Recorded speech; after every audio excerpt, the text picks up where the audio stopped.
കൊല്ലം ജില്ലയിൽ ചവറ ശങ്കരമംഗലത്ത് നിന്നും 3 കിലോമീറ്റർ അകലെയായി കാട്ടിൽ മെക്കതി ഭഗവതി ക്ഷേത്രം. ഭദ്രകാളിയാണ് ആരാധനാമൂർത്തി. പ്രകൃതി സുന്ദരമായ ഒരു പ്രദേശം, സാഗരത്തിനോട് ചേർന്ന് ഒരു പുണ്യ മഹാക്ഷേത്രമാണ് ഭദ്രകാളി ക്ഷേത്രം. അമ്മ വിളിച്ചാൽ വിളിപ്പുറത്തെത്തുന്ന പുണ്യക്ഷേത്രങ്ങളിലൊന്ന്. ഇവിടുത്തെ പ്രഥമ വഴിപാട് നേർച്ച ചെയ്ത് അതിനുശേഷം മണി പേരാലിൽ ചാർത്തുക എന്നതാണ് പ്രഥമ നേർച്ച. പൊങ്കാല, കുടിൽ കെട്ടി ശരണം പാർക്കൽ എന്നിവയും പ്രഥമ വഴിപാടുകളാണ്. ആദ്യം നമ്മൾ ഈ പുഴ കടന്ന് വേണം ക്ഷേത്രത്തിലേക്ക് എത്താൻ. അതിനു വേണ്ടുന്ന സജ്ജീകരണങ്ങളെല്ലാം അവിടെയുണ്ട്. ഈ ബോട്ടിൽ കയറുക, അതിനുശേഷം അത് ഈ പുഴയുടെ ഓപ്പോസിറ്റ് സൈഡിലെത്തണം. അവിടെ നിന്നും ഏകദേശം ഒരു 100-150 മീറ്റർ നടന്നു വേണം ക്ഷേത്രത്തിലെത്താൻ. നോക്കൂ, എത്ര മനോഹരമാണ് പുഴയുടെ ഇരു സൈഡുകളും. ഒരു കാണേണ്ട കാഴ്ച തന്നെയാണ്. നമുക്ക് അട്രാക്റ്റീവായിട്ടുള്ള ഒരു ലൊക്കേഷൻ കൂടിയാണ്. ടൂറിസ്റ്റുകൾക്കും ഭക്തജനങ്ങൾക്കും കുട്ടികൾക്കും ഒക്കെ വളരെ ഇഷ്ടപ്പെടും. ഒരിക്കൽ ഈ ക്ഷേത്രം ദർശിച്ചു കഴിഞ്ഞാൽ വീണ്ടും വരണമെന്നുള്ള ഒരാഗ്രഹം ഉണ്ടാകുന്ന ഒരു പ്രദേശം കൂടിയാണ്. ആദിശക്തിയുടെ അനുഗ്രഹവും ആശീർവാദവും ചൈതന്യവുമൊക്കെ ഇവിടെ ഓരോ പുൽച്ചെടിയിലും പ്രകൃതിയിലും അലിഞ്ഞു ചേർന്നിരിക്കുന്നു എന്ന് വേണം പറയാൻ. അത്രയ്ക്കും മനോഹരമായ ഒരു ലൊക്കേഷനാണ്. കേരളത്തിൽ ഉള്ളവരെല്ലാം ഈ ക്ഷേത്രങ്ങളിൽ ഒട്ടുമിക്ക ദേശത്തുനിന്നും എത്തിയിട്ടുണ്ട്. ഇനിയും നിങ്ങൾ എത്താൻ ആഗ്രഹിക്കുന്നുണ്ടെങ്കിൽ എത്രയും പെട്ടെന്ന് ഈ ക്ഷേത്രം ദർശിക്കുക. അത്രയും മനോഹരമാണ്. അത്രയും ശക്തിയായ ഒരു അമ്മയാണ് ഇവിടെ കുടികൊള്ളുന്നത്. നിങ്ങളുടെ സങ്കടങ്ങൾ അമ്മയോട് പങ്കുവെക്കുക, അതിനുശേഷം നേർച്ച നേരുക. ഏത് കാര്യമായാലും അത് സുരക്ഷിതമായിട്ടും അമ്മ സാധിച്ചു തരുന്നതായിരിക്കും. ക്ഷേത്രത്തിൽ എത്തുന്ന ഭക്തജനങ്ങൾക്കെല്ലാം അന്നദാനം ലഭ്യമാണ്. അതോടൊപ്പം തന്നെ ബോട്ടിംഗ് സർവീസ് തികച്ചും ഫ്രീ ആണ്. ഇരുവശത്തേക്കുമുള്ള ബോട്ടിംഗ് സർവീസും ഫ്രീ ആണ്. ബോട്ടിൽ കയറാൻ ബുദ്ധിമുട്ടുള്ളവർക്ക് ചെറുവള്ളങ്ങൾ എതിർ സൈഡിലുണ്ട്. ഒരു പക്ഷേ ബോട്ട് വിടാൻ അല്പം ലേറ്റായാലും നമുക്ക് പെട്ടെന്ന് തിരിച്ചു പോകണമെന്നുണ്ടെങ്കിൽ ബോട്ട് അഥവാ എടുക്കാൻ ഒരു 5 മിനിറ്റ് ലേറ്റ് ആവുമെന്ന് വെച്ചാലും നമുക്ക് വള്ളത്തിൽ കയറി മറുകരയിലെത്താനുള്ള സംവിധാനവും ഏർപ്പെടുത്തിയിട്ടുണ്ട്. എല്ലാം കൊണ്ടും നമുക്ക് അനുകൂലമായ ഒരു ഭക്തജനങ്ങൾക്കെല്ലാം അനുകൂലമായ ഒരു നിലപാടുകളാണ് ക്ഷേത്ര ഭാരവാഹികൾ ഇവിടെ ക്രമീകരിച്ചിട്ടുള്ളതും സ്ഥിരീകരിച്ചിട്ടുള്ളതും. ക്ഷേത്രത്തിലേക്ക് പോകുന്ന വഴിയാണ്. നോക്കൂ, ഇതാണ് വള്ളത്തിൽ നിന്നുള്ള കടത്ത്. ഇരു സൈഡിലേക്കും അങ്ങനെ ഏത് സമയത്തും 24 ഹവറും ഇങ്ങനെ സർവീസ് ഉണ്ട്. അതും തികച്ചും ഫ്രീ ആണ്. എല്ലാ ഭക്തജനങ്ങളും ആ ഒരു ഗതാഗത മാർഗം കൂടി ഉപയോഗപ്പെടുത്തുന്നുണ്ട്. ചില വ്യക്തികൾക്ക് വള്ളത്തിൽ പോകാൻ വളരെ താല്പര്യമുള്ളവരുമുണ്ട്. അപ്പം അവർ വള്ളത്തിൽ കയറി അപ്പുറത്തെ ദിശയിൽ ഇറങ്ങുകയും തിരിച്ചു വരികയും ചെയ്യുന്നവരുണ്ട്. പിന്നെ ഫാമിലിയൊക്കെ ആയിട്ട് വരുന്നവർക്ക് ബോട്ടിനകത്ത് പോകാനും താല്പര്യമുള്ളവരുണ്ട്. അങ്ങനെ കുറേ പേര് ആ സൈഡിലൂടെയും. ക്ഷേത്രത്തിൻ്റെ ഫസ്റ്റ് ഏരിയ തന്നെയാണ് ഇപ്പം നമ്മൾ കാണുന്നത്. ഇവിടെ നിരവധി കച്ചവടങ്ങളുണ്ട്. ക്ഷേത്ര പൂജാ കർമ്മങ്ങൾക്ക് വേണ്ട എല്ലാ സാധനങ്ങളും ഇവിടെ ലഭ്യമാണ്. പൊങ്കാലയ്ക്ക് വേണ്ടുന്ന സാധനങ്ങളും ഒക്കെ ഇവിടെ ലഭ്യമാണ്. സംഭാരം, വിവിധ തരത്തിലുള്ള സംഭാരങ്ങളും എല്ലാം ഇവിടെ ലഭ്യമാണ്. അച്ചാറുകൾ എന്ന് വേണ്ട. ഈ ക്ഷേത്രം ഉയർന്നു വരുന്നതോടുകൂടി നിരവധി ഭക്തജനങ്ങൾക്ക് അവരുടെ വിപണനം നടത്താനുള്ള ഒരു സൗകര്യം കൂടി ലഭ്യമാകുന്നുണ്ട്, അല്ലെങ്കിൽ സാഹചര്യം ഒരുങ്ങുന്നുണ്ട്. അതാണ് അമ്മ എല്ലാവർക്കും കരുതലായാണ് അനുഗ്രഹം ചൊരിഞ്ഞുകൊണ്ടിരിക്കുന്നത്. അപ്പോൾ നോക്കൂ, എത്ര ജീവിതമാർഗമാണ് ക്ഷേത്രത്തിൻ്റെ ഇരു സൈഡുകളിലായിട്ട് കച്ചവടം, വ്യാപാരം ഒക്കെ നടത്തുന്നത്. അപ്പോൾ ഒരു ക്ഷേത്രം ഉള്ളത് കൊണ്ട് മാത്രമാണ് ഇങ്ങനൊരു സംവിധാനം ഒരുങ്ങുക, ഒരു ജീവിതമാർഗം ഒരുങ്ങുക. അപ്പം നമ്മൾ അതും കൂടി കടപ്പെട്ടിരിക്കുന്നു ദേവിയോട്. അപ്പം ഈ ഒരു ക്ഷേത്രം ഇവിടെ ഉയർന്നു വന്നതുകൊണ്ട് മാത്രമാണ് ഇത്രയും സജ്ജനങ്ങൾക്കൊരു ജീവിതമാർഗവും അവിടെ ഒരുങ്ങുകയും ചെയ്തത്. അതിനും ദേവിയോട് നമ്മൾ കടപ്പെട്ടിരിക്കണം, നന്ദി പ്രകാശിപ്പിക്കണം, പ്രാർത്ഥിക്കണം. നിത്യവും വാഴുന്ന സത്യപ്രകാശിനിയായി കാട്ടിൽ ഭദ്ര ഭഗവതി വർണ്ണ ലിംഗഭേദങ്ങളില്ലാതെ എല്ലാ ജനങ്ങളെയും ഒരു കുടക്കീഴിൽ നിർത്തിക്കൊണ്ട് പുണ്യവും അനുഗ്രഹവും ആശീർവാദവും ചൊരിയുന്ന കാട്ടിലമ്മ ഭഗവതി വിവിധ ദേശങ്ങളിൽ നിന്നും വിവിധ ഏരിയകളിൽ നിന്നും ദേവിയെ കാണാൻ എത്തുന്നു നിരവധി ഭക്തജനങ്ങൾ. ഇന്ന് തിങ്കളാഴ്ച ദിനമാണ് നമ്മളിവിടെ എത്തിയിട്ടുള്ളത്. വളരെ തിരക്ക് കുറവാണ്. നല്ലൊരു മഴയൊക്കെ കഴിഞ്ഞ ഒരു സന്ദർഭത്തിലാണ് ചെല്ലുന്നത്. ശനി ഞായർ ദിവസങ്ങളിലാണ് കൂടുതൽ ശക്തിയായ ആ ജനത്തിരക്ക് അനുഭവപ്പെടുക. ചില ദിവസങ്ങളിൽ തിരക്ക് അനുഭവപ്പെടാറുണ്ട് ഇതിനിടയ്ക്കും. എന്നാൽ ഏറ്റവും കൂടുതൽ ശനി ഞായർ ദിവസങ്ങളിലാണ് തിരക്ക് കൂടുതൽ അനുഭവപ്പെടുക. അപ്പം അമ്മയെ ഒരു നോക്ക് കാണാൻ ഈ പോകുന്ന വഴിത്താരയിലൊക്കെ അതിശക്തമായ ജനത്തിരക്കാണ് ചില നേരങ്ങളിൽ നമുക്കെത്തുക. ഇപ്പോൾ ഈ മാസം കുറച്ച് പൊതുവെ തിരക്ക് കുറവാണ്. മഴയും മറ്റു കാര്യങ്ങളൊക്കെ ഉണ്ട്. സജ്ജനങ്ങളുടെ ഒരു ഒഴുക്ക് കുറവാണ്. എന്നാലും ക്ഷേത്ര കാമ്പൗണ്ടിൽ ചെല്ലുമ്പോൾ നല്ല ഒരു അത്യാവശ്യം തിരക്കുണ്ട്.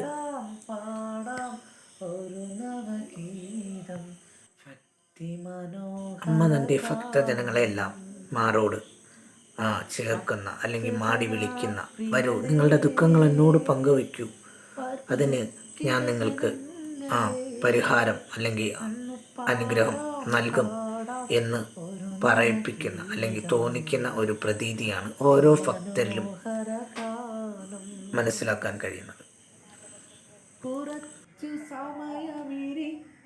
ക്ഷേത്രത്തിൻ്റെ തിരുനടയിൽ എത്തിയിട്ടുണ്ട്. ഫ്രണ്ട് വ്യൂ ആണ് ഇപ്പോൾ കണ്ടുകൊണ്ടിരിക്കുന്നത്. ക്ഷേത്രം ഫ്രണ്ട് വ്യൂ.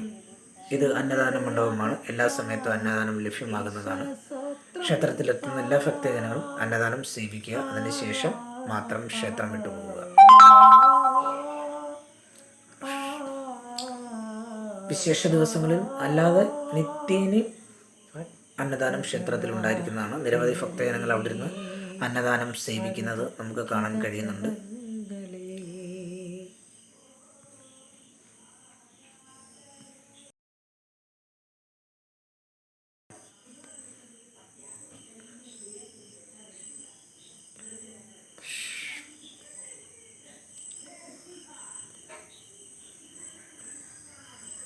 ക്ഷേത്രത്തിലെ തിരുമുടി എഴുന്നള്ളിക്കുന്ന സ്ഥലമാണ് നമ്മൾ കാണുന്നത്. ദേവിയുടെ തിരുമുടി എഴുന്നള്ളിക്കുന്ന ക്ഷേത്രമാണ് ഇത്. അവിടെ എപ്പോഴും ദർശനം ലഭ്യമല്ല എങ്കിലും തിരുമുടി എഴുന്നള്ളിക്കുന്ന സമയത്ത് അവിടെ ദർശനം ഉണ്ടാകുന്നതാണ്. ക്ഷേത്രസന്നിധിയിലെത്തുന്നവർ അവിടെ ദർശനം നടത്തുന്നത് പതിവാണ്. ഒപ്പം തന്നെ ക്ഷേത്രത്തിന് മുന്നിലായി കാണുന്ന കിണർ അത്ഭുതം നിറഞ്ഞതാണ്. ഒരു ഉപ്പ് രസമോ പുളിയോ ഒന്നും തന്നെ വെള്ളത്തിനില്ല. തികച്ചും ശുദ്ധമായ ജലമാണ് ഇതിൽ നിന്ന് ലഭ്യമാകുക. നിറയെ ജലവുമുണ്ട്. എന്നാൽ സമുദ്രതീരത്തുള്ള ഒരു കിണർ കുഴിച്ചാൽ അത് ഉപ്പ് രസത്തിൻ്റെ പ്രതീതിയാണ്. പക്ഷേ ഈ ദേവിയുടെ ശക്തിയും ചൈതന്യം ഒക്കെ നിറഞ്ഞതുകൊണ്ടായിരിക്കാം ആ വെള്ളം സ്വാദിഷ്ടമാണ്. ദേവിയുടെ തിരുനടയിലേക്ക് വന്ന മെയിൻ കവാടമാണ് ഇപ്പോൾ കണ്ടുകൊണ്ടിരിക്കുന്നത്.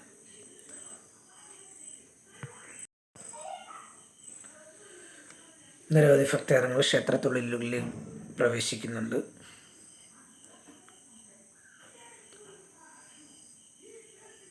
വളരെ ഭക്തി നിറഞ്ഞ ഒരു അന്തരീക്ഷമാണ്. വളരെ പോസിറ്റീവ് എനർജി ഫീൽ ചെയ്യുന്ന ഒരു അന്തരീക്ഷമാണ്. ദേവിയുടെ ചൈതന്യവും അനുഗ്രഹവും ഒക്കെ ഇവിടെ ഓരോ മണൽത്തരികളിലും ചൊരിഞ്ഞു നിൽക്കുന്നുണ്ട്. ഭക്തർ തങ്ങളുടെ ദുഃഖങ്ങൾ അല്ലെങ്കിൽ കഷ്ടതകൾ എല്ലാം ദേവിയോട് പ്രാർത്ഥിച്ചു പറഞ്ഞ് നേർച്ചയായി സമർപ്പിക്കാവുന്ന കാര്യം പറയുന്നു. നമ്മൾ ഒരു നേർച്ച ചൊല്ലുമ്പോൾ ആദ്യം ദേവിയാണ് അറിയേണ്ടത്. ദേവി അറിയുന്നതിന് മുമ്പേ മറ്റാരിടത്തും നേർച്ച വിവരം പറയാൻ പാടില്ല. അതുകൊണ്ട് നമ്മൾ ഏതാഗ്രഹമാണോ മനസ്സിൽ ഉദ്ദേശിക്കുന്നത് അത് ദേവിയുമായി സംസാരിച്ച് പ്രാർത്ഥന നടത്തിയ ശേഷം ആ നേർച്ച ഫലിച്ചതിന് ശേഷമേ മറ്റുള്ള സൗഹൃദങ്ങളോടായാലും വീടുകളിലായാലും ഒക്കെ നമ്മൾ പറയാറുള്ളൂ. അതാണ് അതിൻ്റെ ഒരു ഐതിഹ്യം. ദേവിയാണ് ആദ്യം അറിയേണ്ടതും നമ്മുടെ ദുഃഖങ്ങളും ദുരിതങ്ങളും. അതിന് പരിഹാരം ദേവി കാണുന്നതിന് മുമ്പേ നാട്ടുകാരറിയാൻ പാടില്ല എന്നുള്ളതാണ് സത്യം. സന്താന സൗഭാഗ്യം നേടുന്നതിനും ജോലി ലഭ്യമാകുന്നതിനും വിവാഹ തടസ്സങ്ങൾ നീക്കി മാറ്റുന്നതിനുമൊക്കെ മണി സമർപ്പിക്കാം. രോഗ ദുരിത ശമനത്തിനു വേണ്ടിയും മണി സമർപ്പിക്കാം. നിരവധി ഭക്തജനങ്ങളാണ് ക്ഷേത്രത്തിൽ മണി സമർപ്പിച്ചിരിക്കുന്നത്. പേരാലിലാണ് 3 പ്രദക്ഷിണം നടത്തിയതിന് ശേഷം ലക്ഷക്കണക്കിന് മണികളാണ് ഇവിടെ സമർപ്പിച്ചിരിക്കുന്നത്. കുറേ മണികൾ ഇവിടുന്ന് മാറ്റിയിട്ടുണ്ടെന്നാണ് അറിയാൻ കഴിഞ്ഞത്. പക്ഷേ ഇപ്പോൾ വളരെ കുറച്ചേ ഉള്ളൂ. എങ്കിൽ തന്നെയും വളരെ ധാരാളം തന്നെയുണ്ട്. വളരെ മനോഹരമാണ് ഭക്തജനങ്ങളെല്ലാം മണി ഇങ്ങനെ സമർപ്പിച്ചിരിക്കുന്നത് കാണാൻ. ഓരോ ഭക്തജനങ്ങളും ദർശനം നടത്തുന്നുണ്ട്, അതുകൊണ്ട് തന്നെ മണി കെട്ടുന്നുമുണ്ട്. പൂജകൾക്ക് വേണ്ടുന്ന അല്ലെങ്കിൽ അർച്ചന രസീതുകളെല്ലാം തന്നെ ഈ കാമ്പൗണ്ടുകളിൽ ലഭ്യമാകുന്നതാണ്. നേർച്ച സാധനങ്ങൾ, മണി, അതുകൊണ്ട് തന്നെ പുഷ്പാർച്ചന, അർച്ചന, മാല എന്നിവയെല്ലാം ഈ ക്ഷേത്ര കാമ്പൗണ്ടിലെ കൗണ്ടറുകളിൽ ലഭ്യമാകുന്നതാണ്. അതിനുള്ള സാഹചര്യവും ഒക്കെ അവിടെ ക്രമീകരിച്ചിരിക്കുന്നു എന്നതാണ് സത്യം. മാതാമംഗള കാരിണിയേ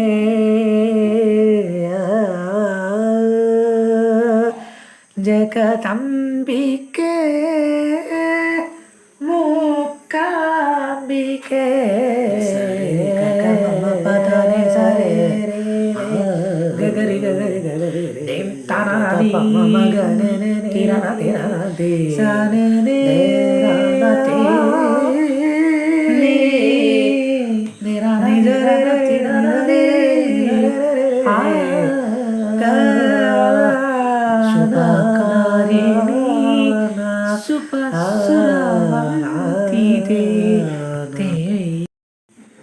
ശുഭകാമിനി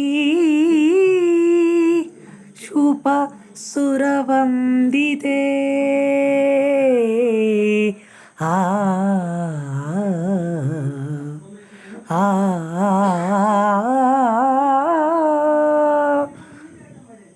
ഭക്തജനങ്ങൾക്ക് പൊങ്കാല ഏതു സമയത്തും അർപ്പിക്കാവുന്നതാണ്. അതിനുള്ള സാഹചര്യവുമുണ്ട്. ഉച്ചയ്ക്കോ രാവിലെയോ 3 മണി കഴിഞ്ഞോ 2 മണിക്കോ ഒക്കെ വന്നാലും ഏതു സമയത്ത് വന്നാലും തന്നെ പൊങ്കാല അർപ്പിക്കാനുള്ള സൗകര്യം ക്ഷേത്രസന്നിധിയിൽ തന്നെ ലഭ്യമാണ്. അതുകൊണ്ട് സമയം വൈകി എന്ന് വിചാരിച്ചാലും വിഷമിക്കേണ്ട കാര്യമില്ല. ഏത് സമയത്ത് വന്നാലും ദേവിയുടെ തിരുമുന്നിൽ തന്നെ അന്നദാനം സമർപ്പിക്കാനും അതോടൊപ്പം തന്നെ പൊങ്കാല സമർപ്പിക്കാനും ഒക്കെയുള്ള സാഹചര്യം ഉണ്ട്. ഗൗരി നന്ദിനി ദേവി അന്നപൂർണേ ത്രംബകേ അന്നപൂർണേ ത്രംബകേ ഓ സുരവന്ദിത ദേവി ആദി പരാശക്തി മൂകാംബിക ഭദ്രാ ദുർഗാ ഭഗവതി. നിരവധി ഭക്തജനങ്ങൾ മണി സമർപ്പണം ചെയ്യുന്നതിനായിട്ട് നാരായണി പ്രദക്ഷിണം ചെയ്ത് മണി സമർപ്പിക്കുന്ന രംഗവും നമുക്ക് കാണാവുന്നതാണ്. നമോ നാരായണി. കതിരമ്മയുടെ ശക്തിയാൽ ചൈതന്യത്താൽ സർവചരാചരങ്ങൾക്കും നന്മയും ഐശ്വര്യവും അഭിവൃദ്ധിയൊക്കെ ഉണ്ടാകും. ഓരോ മണൽത്തരിയിലും ആ ചൈതന്യത്തിന്റെ പ്രഭാവലയം നമുക്ക് ചുറ്റിലും എപ്പോഴും ക്ഷേത്രത്തിന് ചുറ്റിലും ഭക്തി സംഘം കഴിയുന്നതാണ്. ഒരു പോസിറ്റീവ് നമുക്ക് ഈ പേരാലിനെ ചുറ്റി പ്രദക്ഷിണം ചെയ്യുമ്പോൾ നമുക്ക് ഫീൽ ചെയ്യുന്നതാണ്. വളരെ ഭക്തിയോടെ, വളരെ ആദരവോടെ, വളരെ ബഹുമാനത്തോടെ അമ്മയെ ദർശിച്ച ശേഷം പുണ്യം ദേശത്തെത്തി മണി സമർപ്പിക്കുക.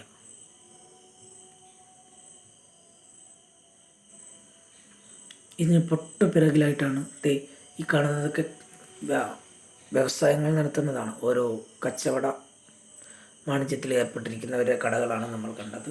തൊട്ടടുത്ത് തന്നെ സമുദ്രമുണ്ട്. അവിടെ പോയി ഉല്ലസിക്കാനുള്ള എല്ലാ സാഹചര്യവുമുണ്ട്. വളരെ സന്തോഷവും കൗതുകവും ഒക്കെ നിറയുന്ന ഒരു ഏരിയയും കൂടിയാണ്. കാട്ടിൽ ഭഗവതിയുടെ തിരുസന്നിധിയിൽ തൊട്ട് പിന്നിലായി കാണുന്ന ബീച്ചാണ്.